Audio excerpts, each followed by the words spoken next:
Baik, ada Dara, ada Helena, ada Rifda. Terima kasih Mbak. Nanti mohon ada Neva juga. Nanti mohon kalau saya menanyakan sesuatu terkait yang jawabannya iya atau enggak gitu. Mungkin kalau males ngomong saya di adik-adik ngangguk atau geleng-geleng seperti biasanya ya. Supaya saya bisa bisa paham gitu apakah adik-adik memahami apa yang saya sampaikan atau tidak. Baik adik-adik, saya izin share screen untuk penyakit respirasi bagian kedua. Untuk yang bagian kedua ini insya Allah saya hanya punya 30 slide adik-adik, insya Allah 1 jam selesai. Namun ada beberapa hal yang adik-adik perhatikan betul 50 menit ke depan saja supaya adik-adik bisa memahami penyakit-penyakit yang saya sampaikan dengan baik begitu. Karena PPT ada, tapi tidak semua penjelasan ada di PPT ya adik-adik ya. Baik, saya mulai dulu saja. Bismillahirrahmanirrahim. Penyakit yang akan kita pelajari hari ini yaitu pneumonia. Prof, saya kok kayaknya pernah dengan pneumonia dan pneumonitis ya, apa bedanya gitu. Adik-adik kalau pneumonia, kalau pneumonitis itu radang pada pulmo, parenkim pulmo. Kalau pneumonia radang juga adik-adik, tetapi ada bedanya. Kalau pneumonia itu disertai dengan akumulasi cairan dan sel radang atau produk-produk radang yang lainnya di dalam alveoli. Nanti saya tunjukkan gambarnya. Tapi kalau pneumonitis, belum tentu di dalam alveoli itu ada cairan-cairannya. Gitu ya. Nah, biasanya pneumonia ini berjalan berbarengan dengan bronkitis dan pleuritis. Dari anatominya kemarin, minggu lalu adik-adik pasti paham. Oh ya, oke, bronkus yang bercabang, kalau pleura itu menyelimuti seluruh permukaan paru-paru. Ada 2 lapis, yaitu visceral dan parietal. Di antara keduanya ada namanya rongga pleura. Penyebabnya banyak adik-adik, bisa agen fisik, kimia, infeksius itu bisa jamur, virus, bakteri, bahkan parasit pun bisa yang ke sana. Kalau misalnya ada larva migran dan lain sebagainya, itu juga bisa menyebabkan pneumonia. Nah, sekarang ada beberapa hal yang adik-adik harus betul-betul pahami. Ada 3 ya adik-adik. Yang pertama, mekanisme pertahanan di saluran pernafasan, sorry. Kemudian yang kedua, kerentanan spesies. Karena pasiennya adik-adik ini kan ada sapi, kuda, babi, kambing, domba, gitu ya, banyak banget. Dan yang ketiga nanti perjalanan penyakitnya.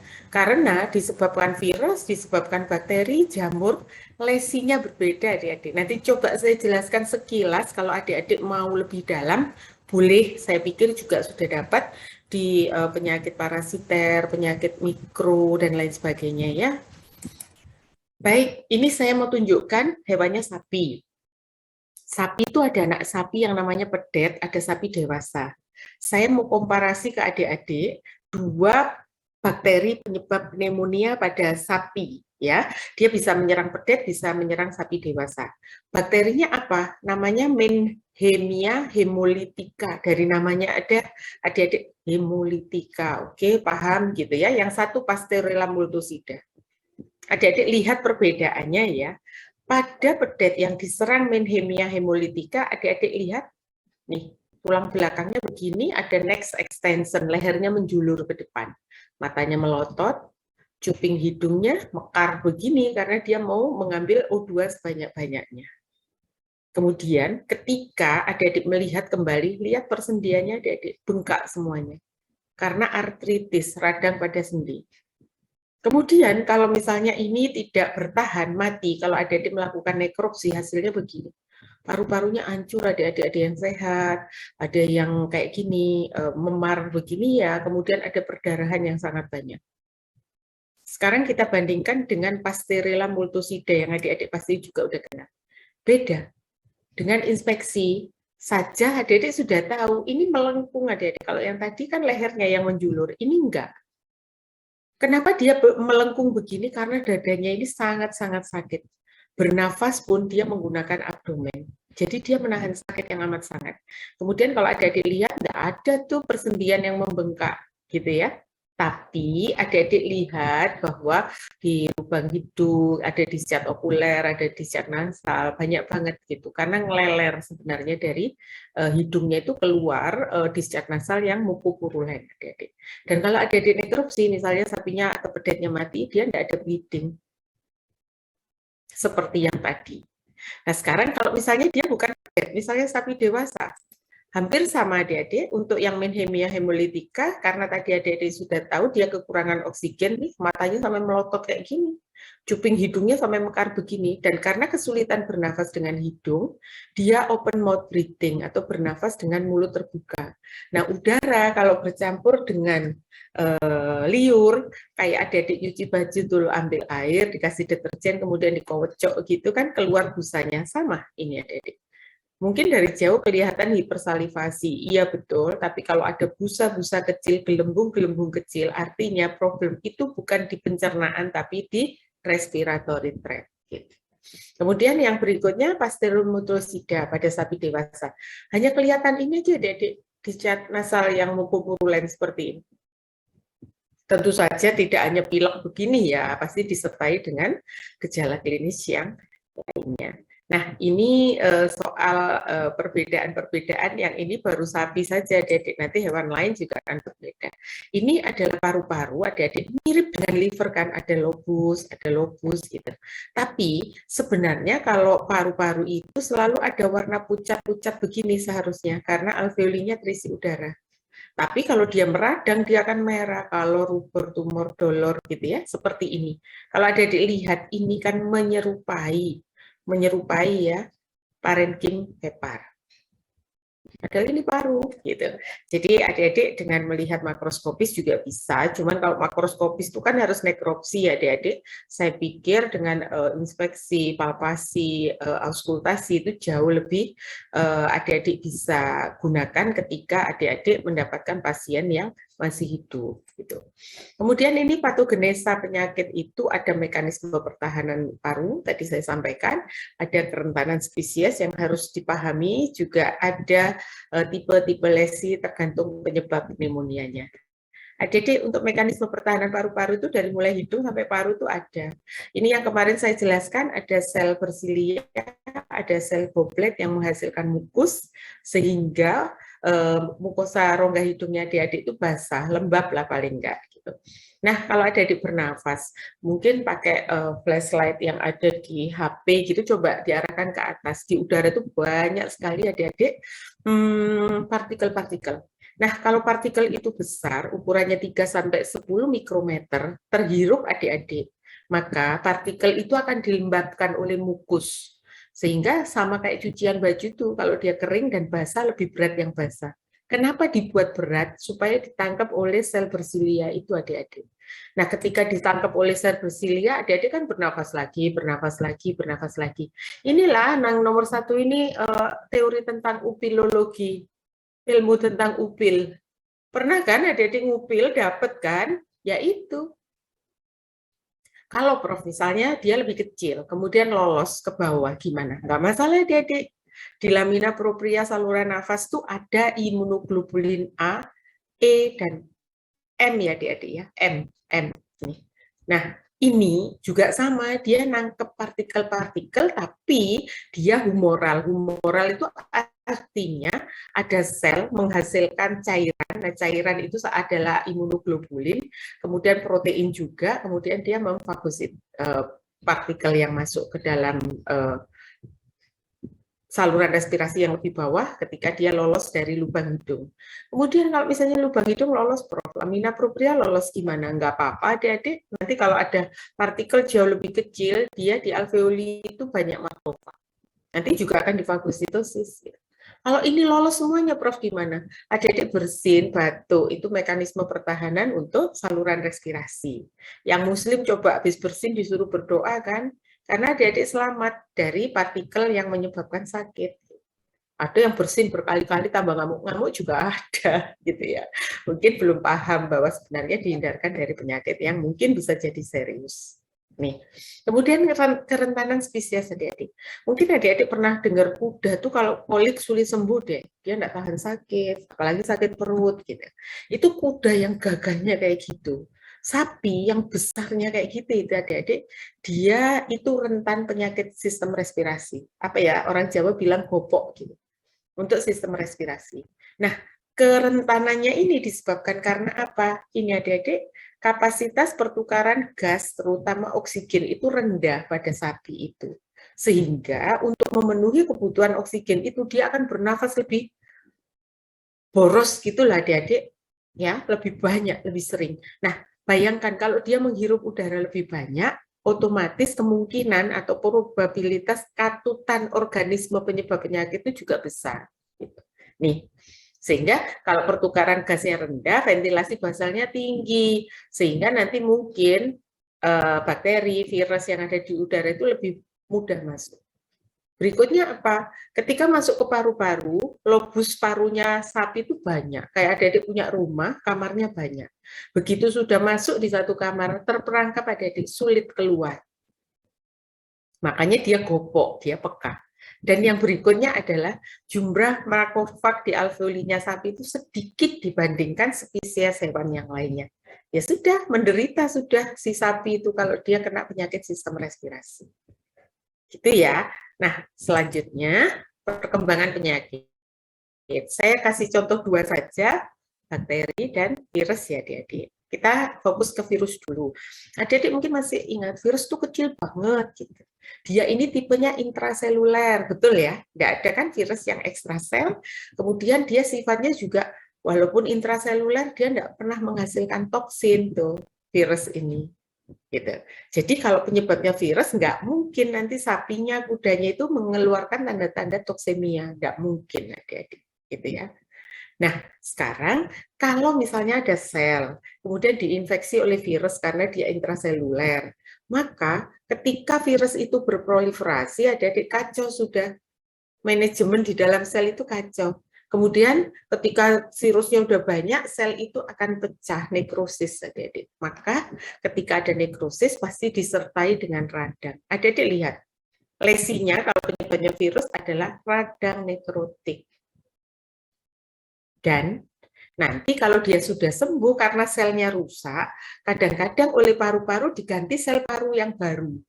Tetapi kalau banyak yang rusak, kalau virus itu kan luar biasa ya, adik-adik ya, kayak COVID itu aja loh. Itu kan terus sel parunya itu kan tidak diganti dengan sel yang normal, digantinya dengan jaringan ikat. Maka terjadilah fibrosis paru-paru. Itu yang disebut dengan fase konsolidasi. Jadi nanti alveolinya hilang, jaringan interstisialnya banyak kolagennya, gitu. Sehingga paru-parunya kapasitasnya turun, gitu. Nggak bisa mengambil dan mengeluarkan oksigen kembali ke normal lagi, adik-adik. Gitu ya. Nah, ini untuk virus. Kemudian kalau bakteri gimana? Bakteri beda lagi, adik-adik. Bakteri ada yang intra, ada yang ekstraseluler. Bakteri ada yang menghasilkan toksin dan ada yang tidak. Toksin yang dihasilkan bakteri ada dua macam, ada endo dan eksotoksin. Kalau eksotoksin itu bakterinya hidup, dia dirilis keluar, diproduksi. Tapi kalau yang endotoksin itu dihasilkan oleh, bukan dihasilkan sebenarnya ya. Jadi kalau ada bakteri mati, maka dinding selnya itu kan akan protol-protol rusak gitu ya adik-adik. Ada satu bagian dari dinding sel yang namanya lipopolisakarida. Nah, ini nanti yang akan berubah atau akan akan berdiri sebagai lipopolisakarida dan itu yang disebut dengan endotoksin. Ya, jadi nanti kalau bakteri lesinya macam-macam, misalnya bakteri A dia lesinya kan fibrinus, berarti sel-sel diganti dengan jaringan ikat. Kemudian ada lesi yang sifatnya nekrotik. Siapa itu? Ya kalau bakterinya itu sifatnya intraseluler seperti si virus tadi. Atau kalau misalnya TBC atau infeksi jamur, biasanya lesinya granulomatus. Kemarin di awal sudah saya jelaskan ya, yang kalau ada agen penyakit sulit difagositosis maka dia akan dilokalisir. Ketika dia dilokalisir, maka lesinya bentuknya granulomatus. Atau karena alveoli itu bolong, adik-adik ya, lubang kan isinya udara. Kalau dia terinfeksi oleh Mycobacterium TBC, maka lesinya bersifat perkejuan. Artinya, di dalam alveoli itu diisi oleh kayak keju, produknya si Mycobacterium TBC ini. Jadi, adik-adik sudah tahu sekarang, oh ternyata virus sama bakteri beda ya. Lesinya beda, pasti nanti perjalanan penyakitnya beda, gejala klinisnya beda, terapinya berbeda juga, adik-adik. Gitu. Semoga apa yang saya sampaikan ini sedikit bisa memudahkan adik-adik memahami penyakit pada sistem respirasi. Baik, kalau ada pneumonia, adik-adik pasti ada gangguan pertukaran gas dari alveoli dan darah. Gitu ya, kan dari jantung lari ke paru, oksigenasi masuk atrium kiri, ventrikel kiri. Ketika darah sudah teroksigenasi, dia akan disalurkan ke seluruh tubuh, kan begitu adik-adik belajarnya.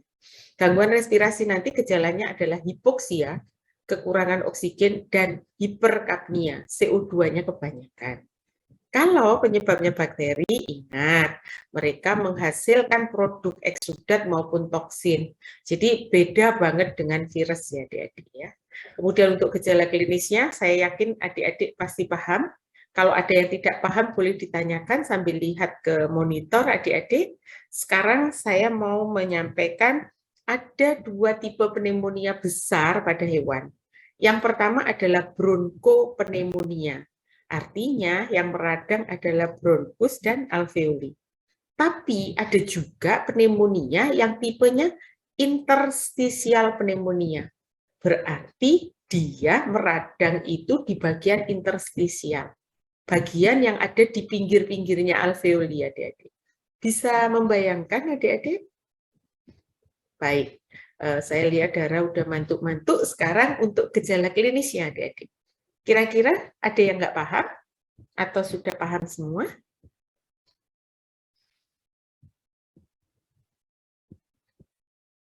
Sudah paham ya?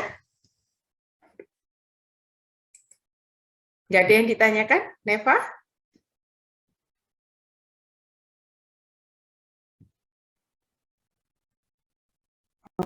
Bisa tanya, Pak. Boleh, silakan. Untuk peningkatan FPFR disertai dyspnea dan cyanosis itu FPFR-nya apa ya, Pak? Baik, jadi gini, kalau tadi yang bertanya misalnya mengalami hipoksia, maka selalu kalau kita kekurangan oksigen, maka tubuh itu ada sinyal gitu, oh kekurangan oksigen, ayo ambil oksigen sebanyak-banyaknya, maka akan disertai dengan peningkatan pulsus dan peningkatan frekuensi respirasi. Itu ya. Nah, kalau misalnya ini gagal, mekanisme kompensasi ini gagal gimana, Prof? Gitu. Maka dia akan dyspnea, kesulitan bernafas. Dan nanti kalau dia gagalnya makin gagal, gitu adik-adik, maka oksigen itu tidak akan terpenuhi dengan mekanisme kompensasi itu sehingga akan menyebabkan cyanosis. Adik-adik harus ingat bahwa eritrosit itu ada Hb-nya, Hb-nya membawa oksigen. Nah, itu yang membuat darahnya jadi merah. Bayangkan sekarang kalau ada darah, ada Hb, kemudian tapi tidak bisa bawa oksigen, maka dia akan berubah menjadi cyanosis. Gitu ya Mbak ya? Baik, terima kasih, Pak. Ya, baik. Baik adik-adik, sekarang kita ada lagi yang mau bertanya kah? Belum ya?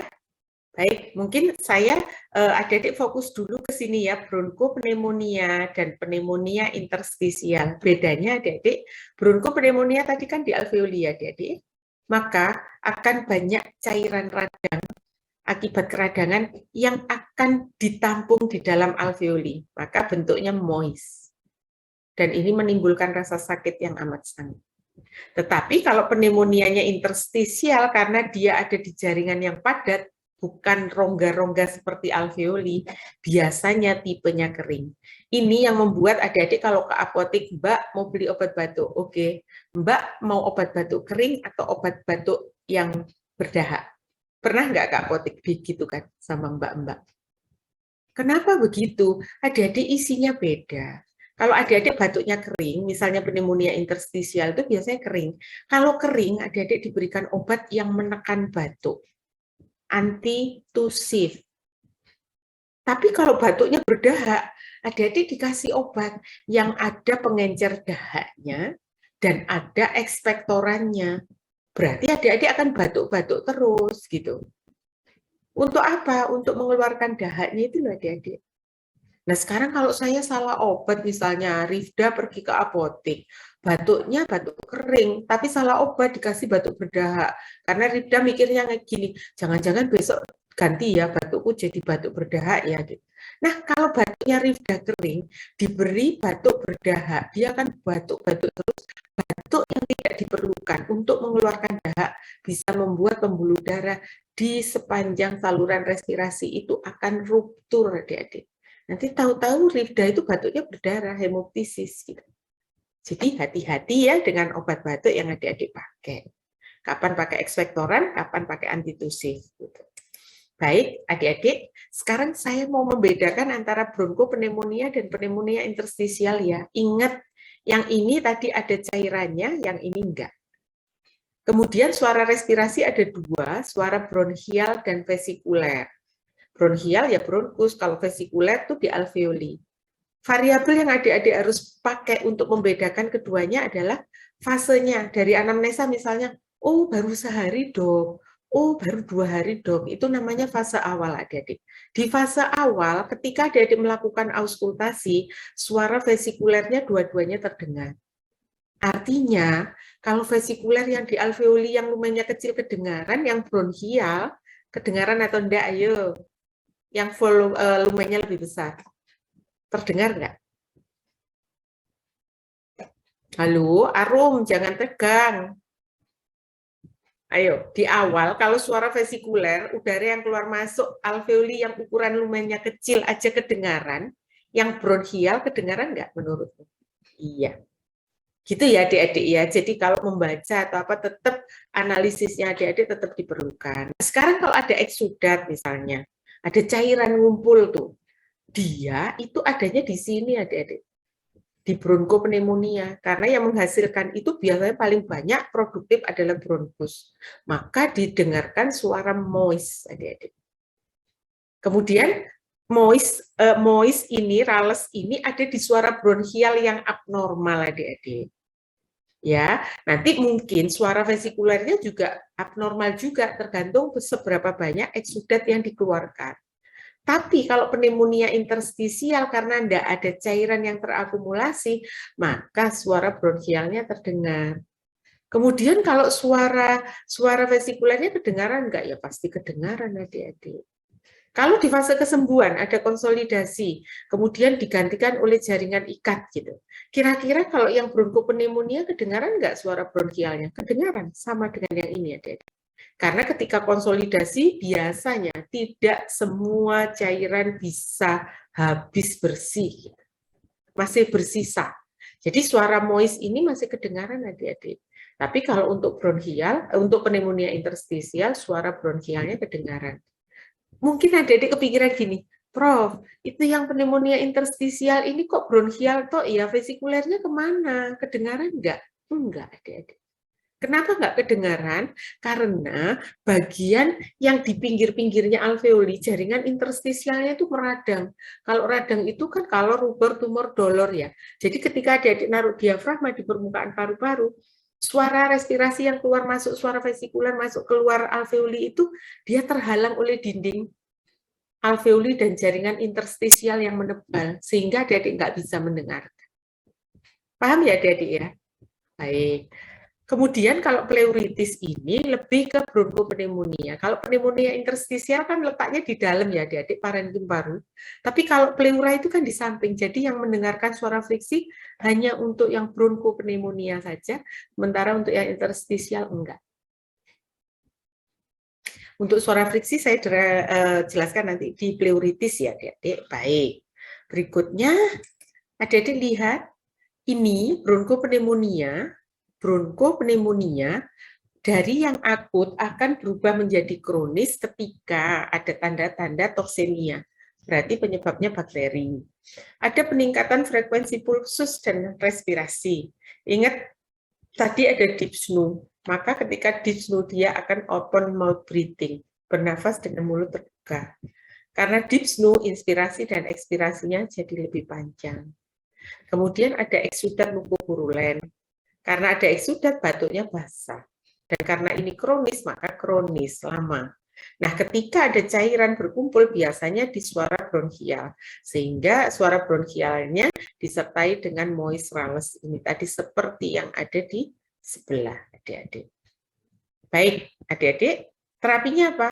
Karena penyebab paling banyak adalah bakteri, ada toksemia, kasih antibiotika, berikan steroid, berikan ekspektoran karena ada eksudatnya, kemudian sanitasi lingkungannya diperbaiki supaya bisa mendapatkan udara yang segar dengan kandungan O2 yang tinggi.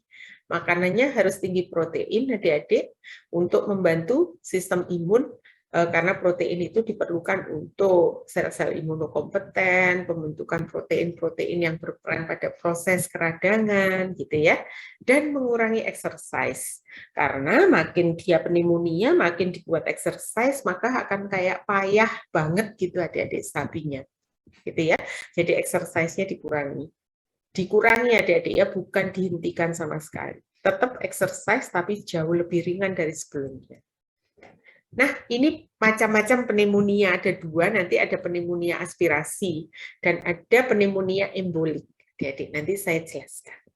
Pneumonia aspirasi ini nggak keren, hewannya mati, tapi ketika ditanya di anamnesa matinya kenapa, gitu ceritanya kayak jelek gitu, adik-adik, keselak.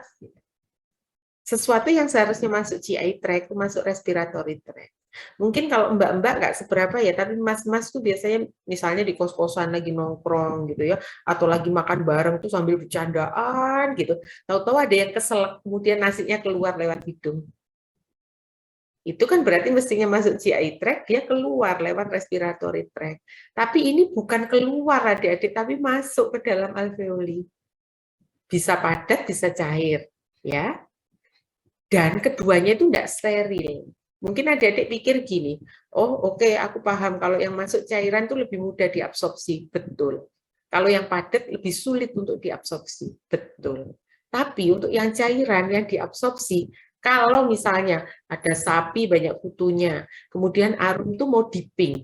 Kalau dipping itu kan nggak cuma air ya, adik-adik dikasih obat.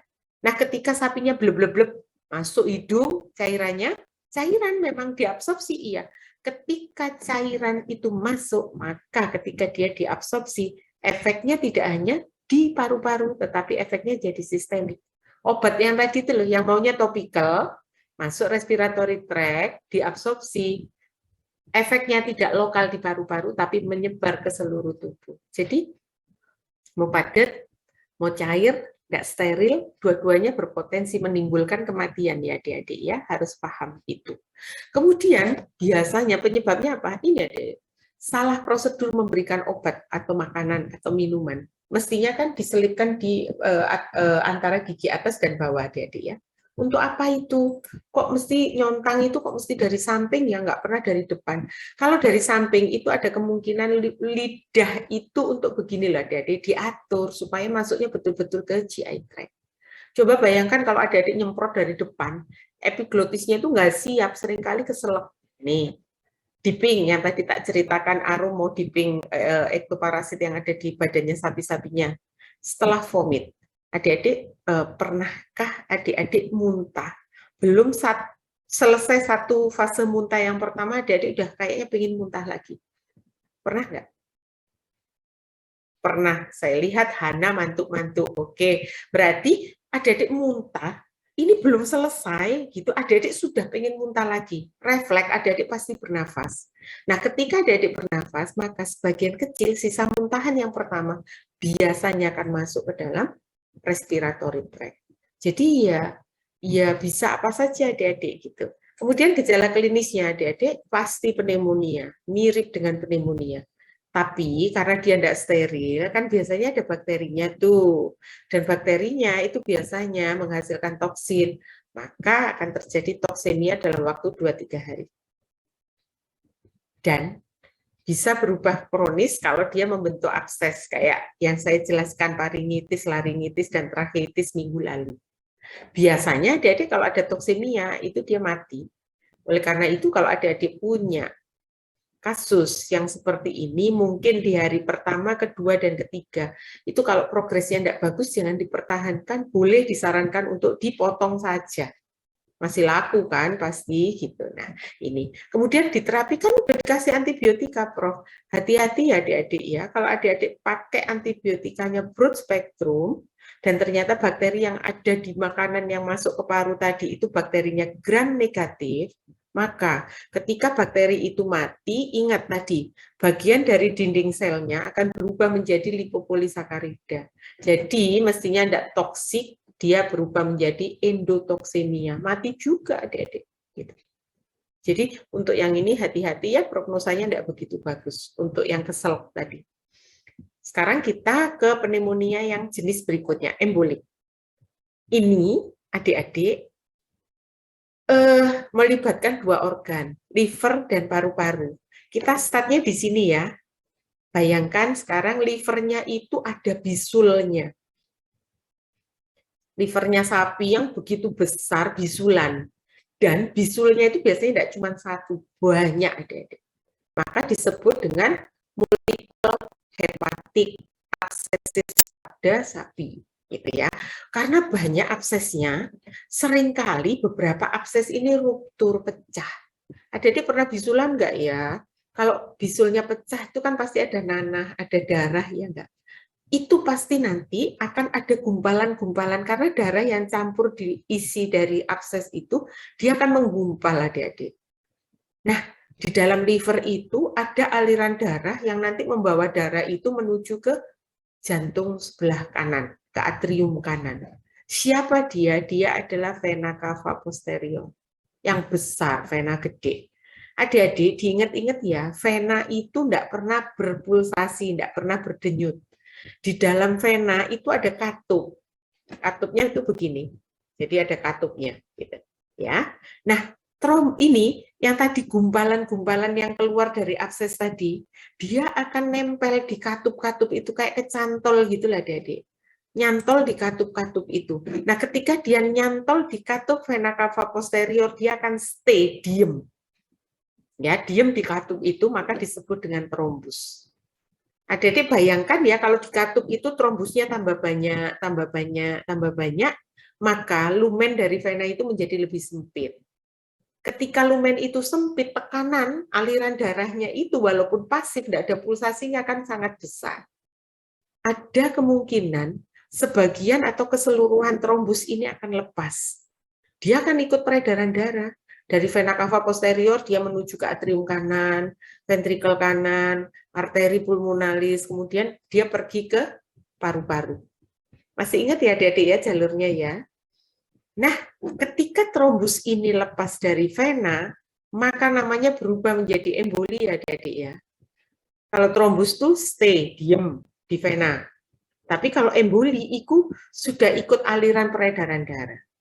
Maka berdasarkan yang tadi saya sampaikan, sampailah dia ke arteri pulmonalis. Bagaimana nasibnya si emboli tadi? Dia tetap sebagai emboli, dia akan keliling dari paru, dia akan ke atrium kiri, akan ke ventrikel kiri, akan ke aorta, muter-muter aja ke seluruh tubuh. Nanti kalau ketemu kapiler yang kecil, dia nyumbat di situ. Sudah. Terus stay sebagai emboli. Terus kemudian apa lagi? Ini adik-adik. Dari arteri pulmonalis, dia akan menuju ke paru-paru. Kemudian di paru-paru dia akan membentuk abses. Maka penyakitnya disebut abses paru-paru. Atau dia ke paru-paru tapi tidak membentuk abses sehingga dia nyebar di seluruh parenkim paru itu nyebar. Dia akan menyebabkan pneumonia supuratif kronis. Kok supuratif? Iya, dia menghasilkan pus adik-adik. Ya, semoga dari apa yang saya sampaikan di sini adik-adik paham sehingga gejala klinisnya melibatkan dua organ, respirasi dan GI tract terutama liver ya adik-adik ya. Nih gejalanya gangguan respirasi, ada batuk, batuknya berdarah, hemoptisis, kemudian bisa disertai epistaxis. Kalau darahnya banyak keluar, dia anemia, dia akan demam karena ada radang, nggak mau makan. Kemudian karena banyak hal emboli bisa ke paru-paru dan lain sebagainya akan menyebabkan rasa nyeri pada saat ekspirasi. Semuanya ikut adik-adik. Kalau yang liver, Prof, gimana? Hepatomegali adik-adik. Kan tadi absesnya pecah ya, pasti ada radang, livernya pasti membengkak. Yang kedua melena, liver tuh letaknya dekat dengan usus halus adik-adik. Kalau ada perdarahan maka nanti fesesnya dari sapi yang kena abses pneumonia embolik ini, fesesnya akan berdarah. Tapi karena letaknya di usus kecil maka darahnya berwarna hitam. Kita sebut melena. Memang beda ya Prof, kalau perdarahannya di kolon beda adik-adik. Kalau di kolon begitu keluar darahnya itu masih seger. Karena tidak ada proses koagulasi. Kalau usus halus kan di depan. Dia koagulasi dulu, kayak kemarin loh yang epistaxis itu kan jindel ya, warnanya lebih hitam kalau dari depan. Tapi kalau dari rektum atau dari kolon, biasanya warnanya seger. Namanya melena ya, Prof? Bukan. Namanya hematosesia. Itu ya. Adik-adik kemudian ada asites. Adik-adik mungkin pernah dengar CHF kanan kalau terlibat atau melibatkan liver, gejala klinisnya asites. Adik-adik pasti sudah tahu.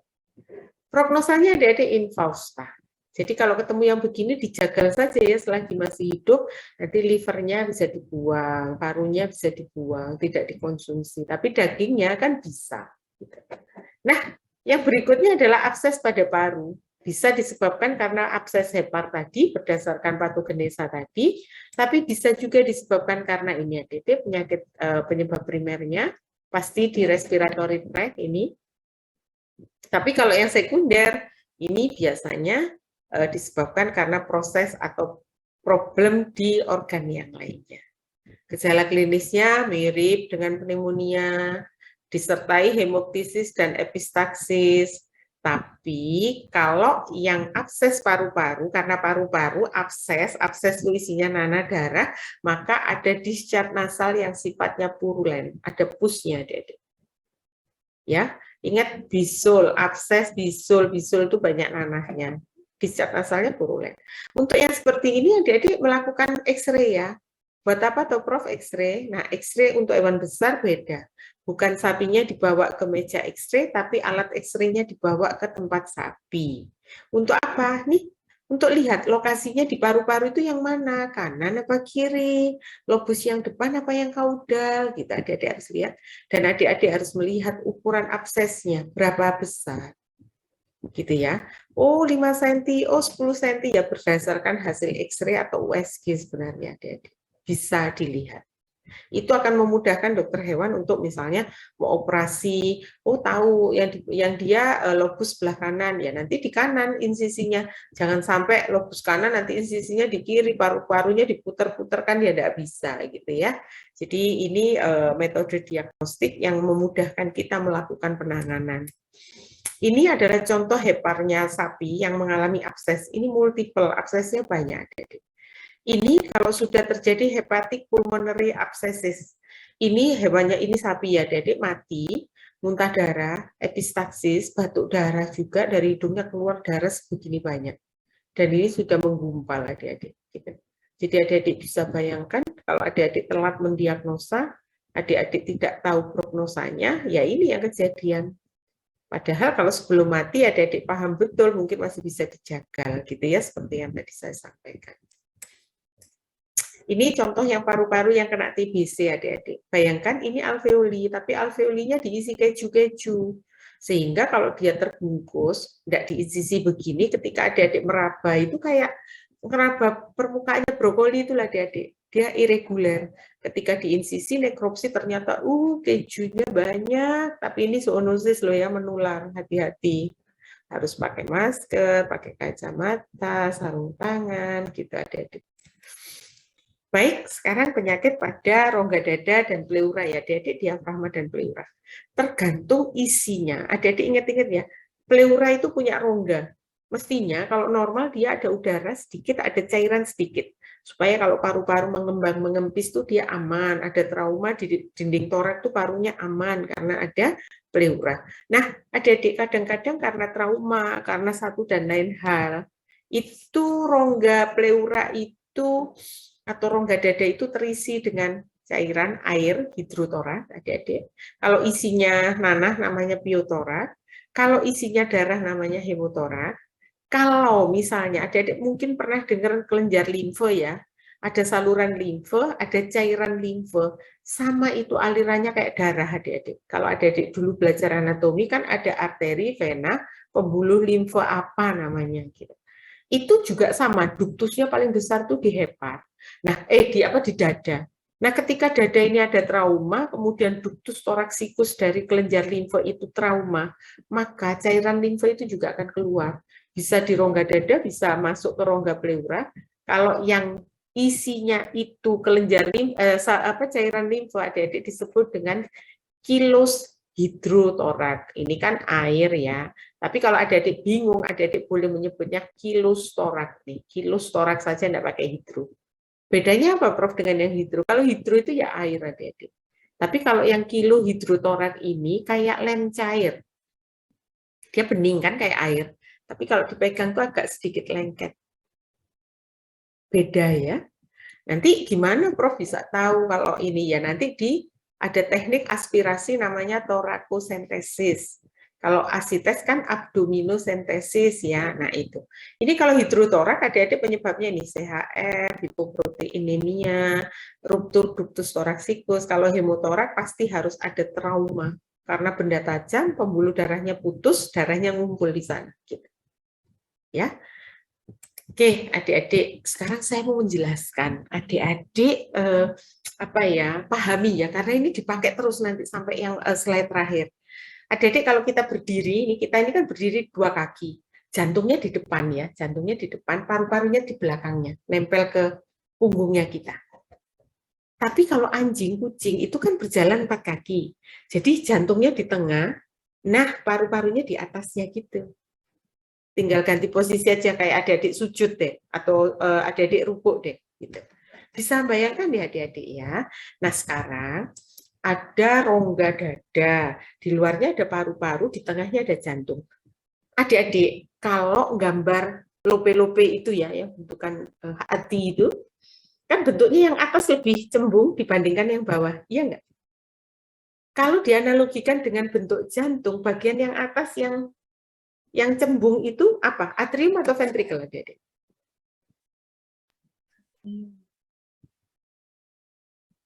Halo? Ayo, Arum, Arsinta? Atrium. Dipegang dulu ya. Atrium itu ada atrium kanan, ada atrium kiri. Sekarang adik-adik bayangkan ya, ada cairan terkumpul di dalam rongga pleura atau di dalam rongga dada. Karena gravitasi, anjing kucing berdiri 4 kaki, maka cairan itu akan lari ke bawah, ke daerah ventral. Betul ya? Jadi dia ngumpul di bawah. Kemudian makin lama, makin tinggi, makin tinggi, makin tinggi, makin banyak, dia akan menekan paru-paru. Betul ya? Kan paru-paru di luarnya jantung. Bisa bayangkan ya adik-adik ya? Bener ya? Bisa bayangkan ya? Aku jadi ragu-ragu. Bisakah adik-adik membayangkan kalau ada cairan, dia akan kumpul ke ventral, ke bawah, karena gravitasi bumi. Makin banyak, makin banyak, makin banyak, itu kan parunya di luar. Yang ketekan dulu kan parunya, ketekan gitu. Kemudian ketika ketekan, dia akan kontak dengan jantung. Bagian yang cembung tadi namanya atrium. Betul ya? Sekarang saya mau jelaskan deh. Adik-adik pahami apa yang saya jelaskan. Kalau ada akumulasi cairan, maka dia akan lari ke ventral. Kemudian ketika akumulasi itu makin banyak, akan menyebabkan kompresi atelektasis pada paru. Betul ya? Kompresi menekan paru-paru, paru-parunya karena kan dia bisa mengembang, itu namanya atelektasis, sehingga hewannya akan dipsno. Benar ya? Kalau parunya ketekan kan nggak bisa bernafas tuh. Nih, dia kan dyspnoe. Selain itu, akumulasi cairan ini akan menyebabkan kompresi pada atrium. Betul ya, Adik-adik? Atrium kanan tadi? Oke, ketika atrium kanan itu ketekan, di ujungnya atrium itu ada vena cava anterior dan vena cava posterior. Maka ketika ketekan atriumnya, venanya juga akan ketekan. Ketika vena itu ketekan, maka tekanannya akan jauh lebih besar. Darah mau masuk atrium nggak bisa, balik lagi. Darah mau masuk atrium nggak bisa lagi, balik lagi.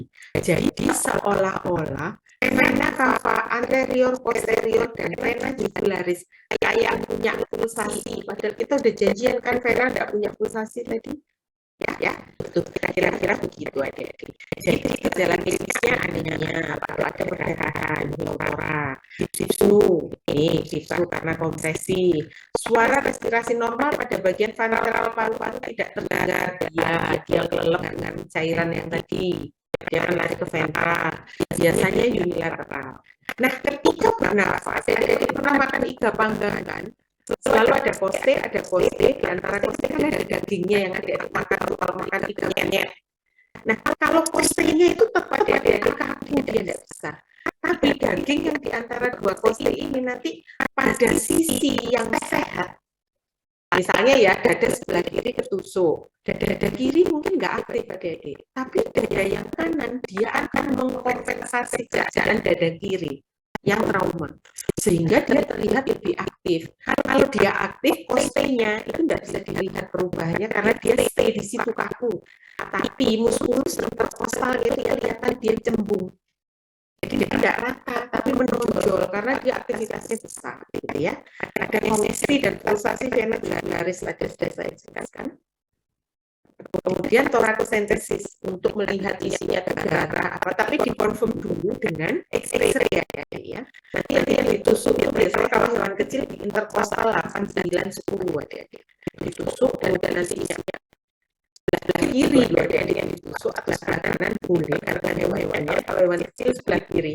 Kan deket jantung, makanya dihitung kostenya di interkostal 7, 8 dan 9. Gitu ya, jadi tekniknya macam-macam, kemana menderita, jadi dokter hewan tuh tidak ya capek gitu, belajarnya capek.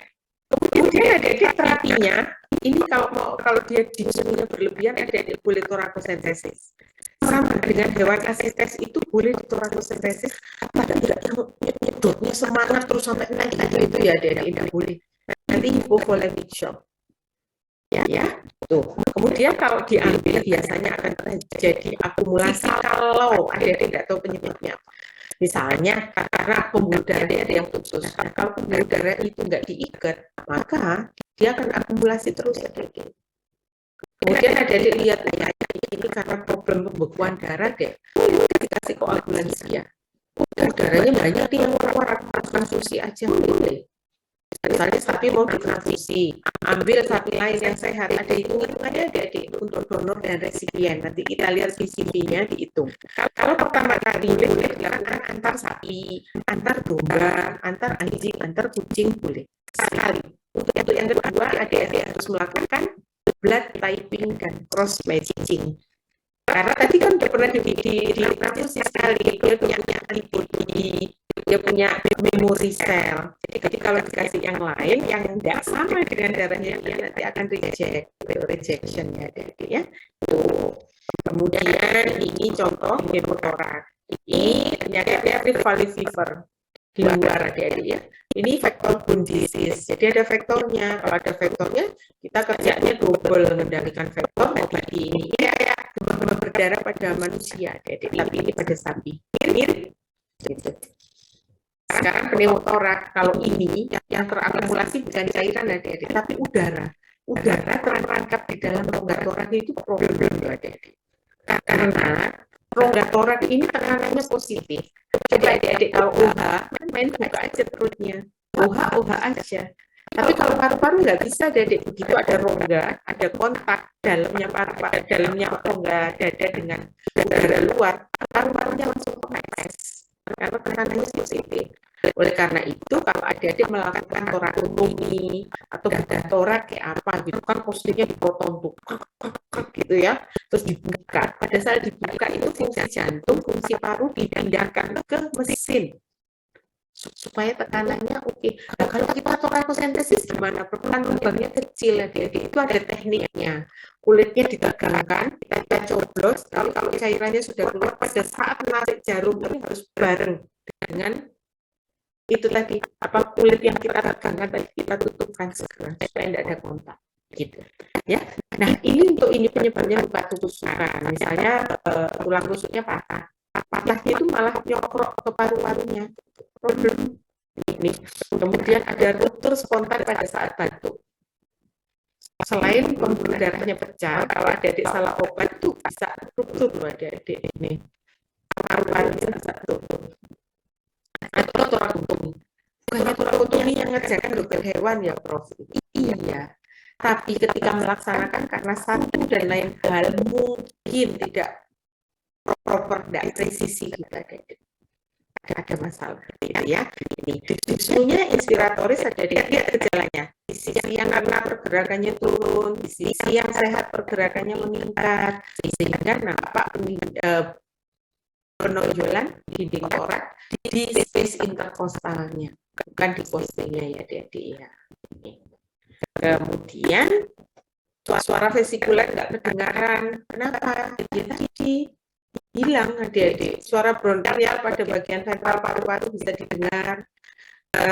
Kemudian karena ada udara tertekan, yang kita dengarkan adalah suara metalik. Kalau di Udin dan Pongesti paru kemarin, terutama Udin kan kita mendengarkan suara redup pada saat bersih udara, kalau jumlahnya sedikit diabsorpsi, paru-parunya akan kembali normal.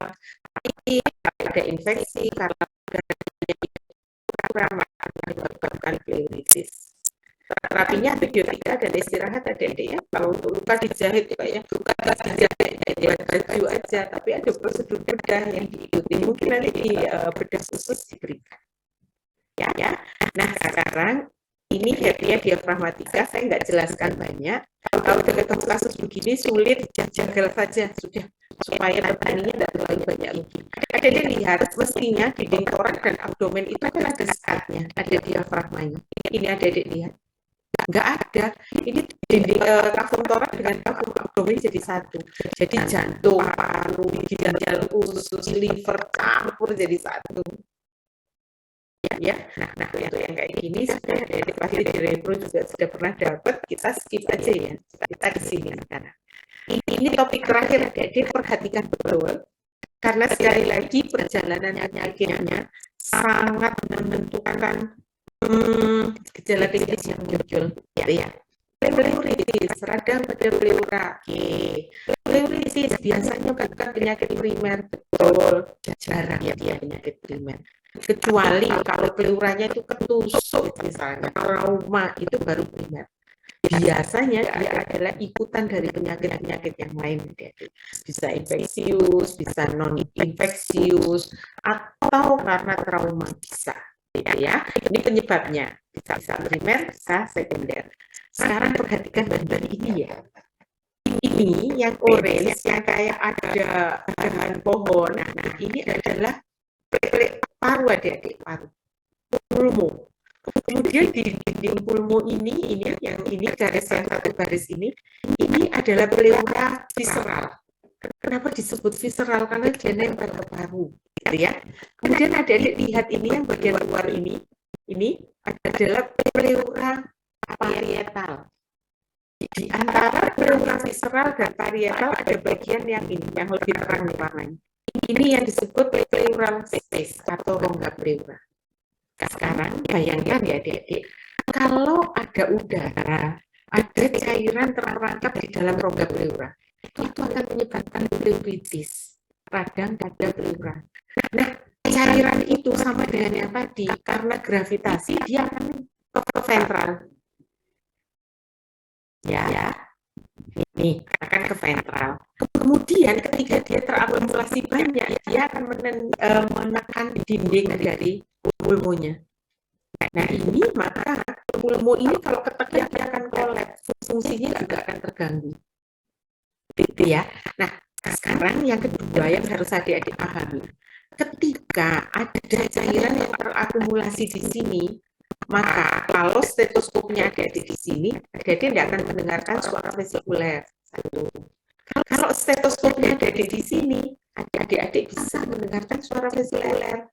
Itu yang disebut dengan nanti kalau ada suara respirasi abnormal ataupun yang normal, itu letaknya terlokalisir adik-adik, tergantung dari ini ada cairannya nggak kedengaran. Kalau di sini oke, masih kedengaran, tapi kalau cairannya sampai ke atas gimana? Nggak kedengaran. Itu yang pertama.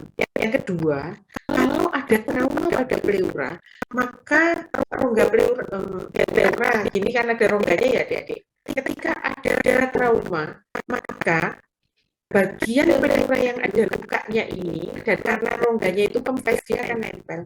Maka ketika paru-paru itu bernafas, beraktivitas, pleura yang ada lukanya itu akan begini adik-adik. Coba bayangkan adik-adik punya luka di tangan, kemudian digesek-gesek, sakit ya? Sakit. Nah, ini dipahami dulu, sekarang kita lihat stadiumnya. Stadium awal, baru saja terjadi namanya akut. Kering. Kenapa? Karena baru ada produksi cairan radang adik-adik. Sehingga pleuranya akan nempel karena nggak ada cairan. Kemudian dia akan bergesek. Ini namanya suara friksi. Jadi kayak adik-adik buka tas kresek yang baru. Nanti kalau auskultasi dengannya begitu, serak gitu. Itu namanya suara friksi adik-adik nih. Nah, ketika friksi sakit. Kalau sakit dadanya ketika bernafas, maka nafasnya itu akan cepat dan dangkal. Nggak mungkin kalau misalnya darah ini dadanya sakit, kemudian dia bernafasnya, serak aku tak bernafas, biarin aku mau menikmati rasa sakit ini kan nggak mungkin, ya pasti cepat-cepat. Nih, cepat dan dangkal. Ini di stadium 1 adik-adik ya. Di stadium 2 sudah mulai ada eksudat serofibrinus, ada cairan, bayangkan yang kuning tadi. Dia akan lari ke ventral dan itu akan menyebabkan kolaps paru-paru pada bagian ventral. Benar ya? Berikutnya, peningkatan akumulasi eksudat akan menekan atrium. Benar ya? Tidak hanya paru-paru tuh tadi. Yang pertama, menekan atrium sebelah kanan sehingga menyebabkan konesi pada vena cava. Sudah gitu terus. Nah, stadium ketiga, kalau cairannya sedikit, adik-adik dia akan direabsorpsi. Bayangkan ya, ini rongga pleura, dan pleura, ada rongganya. Kemudian ada cairan, kemudian cairannya direabsorpsi, berkurang. Maka ini kayak dilem juga deh, karena permukaannya basah, dia lengket. Ketika lengket namanya adesi. Paham ya? Kemudian ketika adesi, kayak kamu punya baju terus mau kerut di situ, itu kalau mau bernafas tuh paru-parunya tidak leluasa adik-adik. Sehingga pergerakannya jadi berkurang. Gitu. Nah, di stadium ini ada toksemia adik-adik. Yes. Kalau ada toksemia itu biasanya mati sapi ini. Berarti kalau di sini mati, apakah nanti kalau tidak ada toksemia, dia akan baik-baik saja? Enggak adik-adik, karena yang adesi ini, kan dia terbatas tuh pergerakan paru-parunya. Tapi namanya sapi ya, kadang-kadang dia akan bernafas keras tanpa ukuran, tidak diukur. Maka bagian yang adesi ini tadi yang baru sembuh, dia akan ruptur, sobek adik-adik. Nah kalau sobek, pembuluh darahnya ikut sobek. Kemudian keluarlah darah, maka akan menyebabkan hemotorak. Mati juga. Gitu kalau tidak ditangani dengan baik, gitu ya. Nih, kemudian gejala klinisnya ikut dengan stadium-stadium 1 tadi, 2, 3 dan seterusnya. Ada ya di stadium pertama akut, respirasi cepat dan dangkal karena ada rasa nyeri tadi karena friksi. Kemudian respirasinya jadi abdominal, betul karena dadanya sakit. Respirasinya ganti pakai perut dan kaki diabduksikan. Berarti kaki itu bukan mendekat dari dada gini, tapi menjauh dari dada.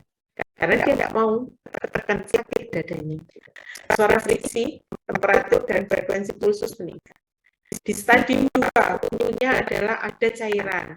Rasa nyeri dan friksi terlokalisir. Kenapa terlokalisir? Tadi ada cairannya kan lari ke bawah kan? Kalau ada cairan ya nggak kedengaran suara friksi. Tapi kalau yang nggak ada cairan mungkin suara senyapnya kedengaran. Itu namanya suara friksi terlokalisir. Kemudian ada frekuensi pulsusnya turun. Ada suara redup pada bagian ventral paru-paru. Kalau ada cairan kuning tadi kan ada dia nggak dengar suaranya.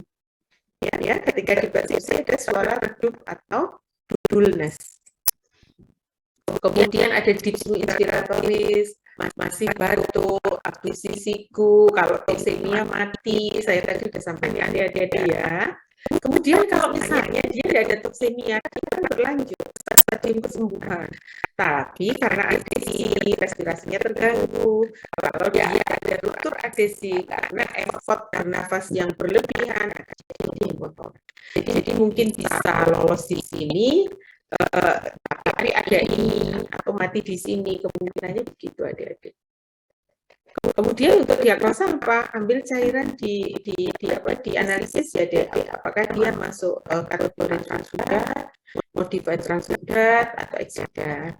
Kemudian adik-adik juga boleh X-ray untuk apa? Seberapa banyak cairannya, letaknya ada perubahan enggak, paru-parunya kolaps enggak, itu bisa kelihatan dengan X-ray adik-adik.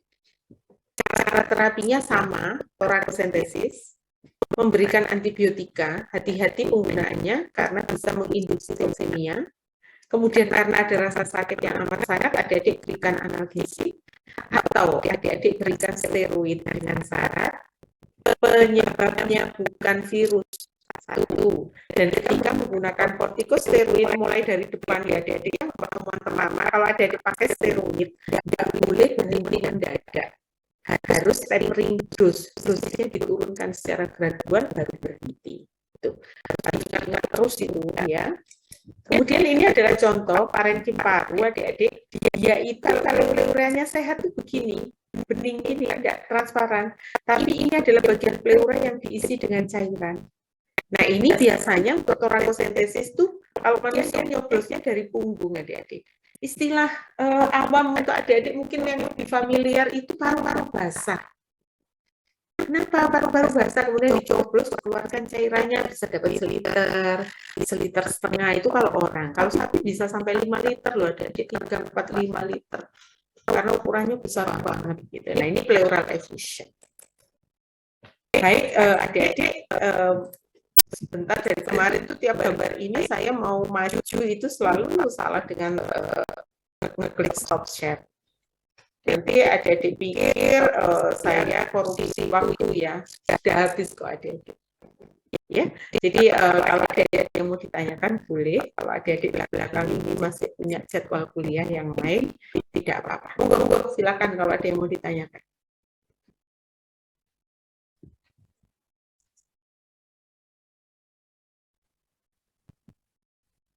Ada yang ditanyakan ya adik-adik? Yang nggak ada Neva, nggak ada Aru, nggak ada Hana. Hai Han.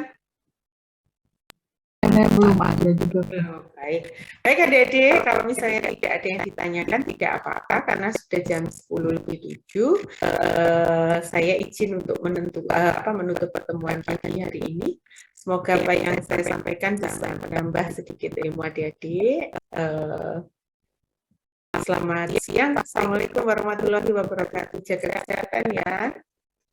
Waalaikumsalam.